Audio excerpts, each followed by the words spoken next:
Tony Pochon, I'm the owner of the Laser Agent, making a video today to show you how to access the service screens on the Lightsheer. This will allow us to see the conditions of the diodes, the shot counts, the software, etc. inside the laser in order to help make an evaluation for service or for a selling price. So there's a few steps I'll show you and I'll just walk you through. This happens to be a Lightsheer ET.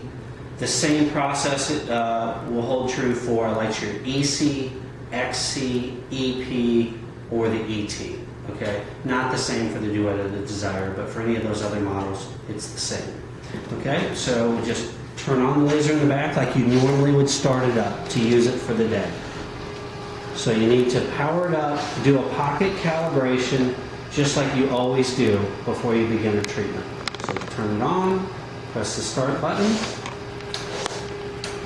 turn the key on, press OK to the eyewear warning, lift the handpiece out of the pocket and replace it, and step and hold down on the foot pedal. While holding down on the foot pedal, press and squeeze the trigger. Let it go through its pocket calibration. Okay, so now we're at the treatment screen. Once this goes to standby, it'll be ready to use. So I'm going to reset the user pulse counts, okay? This is your standard screen. Now, to get it into the service mode, there's two hidden service codes that the user will have to type into the screen. So let me just quickly show you. The first thing you do once you're at the screen after you've done the pocket calibration, this is the red emergency stop button, or they call it e-stop button. Push that in so it clicks in. Now you'll see that it's paused. The system is paused, okay? From the paused mode, let me rotate this a little bit, there's going to be a secret code that you type into the service screen. And imagine this is like tic-tac-toe, like 3 rows, 3 columns. That'll be, this lower box will be number 1, lower center will be number 2, lower right will be number 3. Okay, so the first code that you put in is 3, 2, 1, 2, 3, 3, 3. Okay, it goes to this screen where it says, do you want normal operation or service? At this point, you press and hold, press service, select service. Once service is selected, there is a second different code that we type into the 1, 2, 3 boxes. This one will be 1, 1, 2, 2, 3, 3, 2. Now see, it went back to the pause screen, but now you see a letter D and a letter S in the screen. So I'm going to rotate the e-stop button to the right. It's got an arrow on it. Just rotate it, a quarter of a turn, pops back out. Now we're back at the same start-quit screen that we started with before the pocket calibration, but now we have the D and the S. So the first screen we're going to access is the D screen. So I just touch the D, let this screen fill in, takes a few seconds for the numbers to update.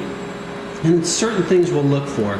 But one of the things we look for sure is under this diagnostic shot data, this far left number that says 525102, that's actually the total number of pulses on this computer board in this system.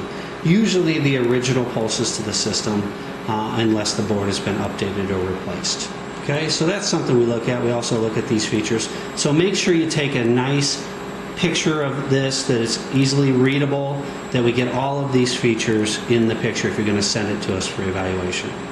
Then hit the yellow button. Make sure you don't touch anything else. Hit the yellow button one time. Just brings you back to the same screen. From this screen, press one time the S, the letter S. Let all of this fill in for a couple seconds. This gives us some certain values that we're looking for. Detector values we're looking for. And we're usually looking, we ask what the headrooms are in these bottom 4 rows in this column. These are the numbers we're looking for. Headroom in the auto mode, in this instance it's 1.52. In the 30 ms it's 1.53, 100, 1.85, and 400, 1.55. So a lot of times we'll ask what the headrooms are. Or just take a picture of the whole screen, make sure it includes all of this information on the screen. When you're finished, just press the yellow button one time and press quit. Okay? Just turn off the switch at the back like you normally would at the end of the day. When you go to To restart the system, it'll reboot into the user mode. It'll be in the regular user software, so this service mode will disappear. Just a couple other things that we might be looking for too. The serial number on these is right back here. So make sure you give us a picture of the serial number. And then on the ETs, if it has a date sticker, they don't always, they're underneath. I don't know if this does or not, but there'll be a plate sometimes with a month and a year that's checked. That's how you know the manufacture date. Sometimes they're there, sometimes they're not. We can usually estimate the date based on the serial number. So that's it. Thanks for watching our video at the Laser Agent. If you have any needs for used lasers to buy or sell, just give us a call or visit our website at thelaseragent.com.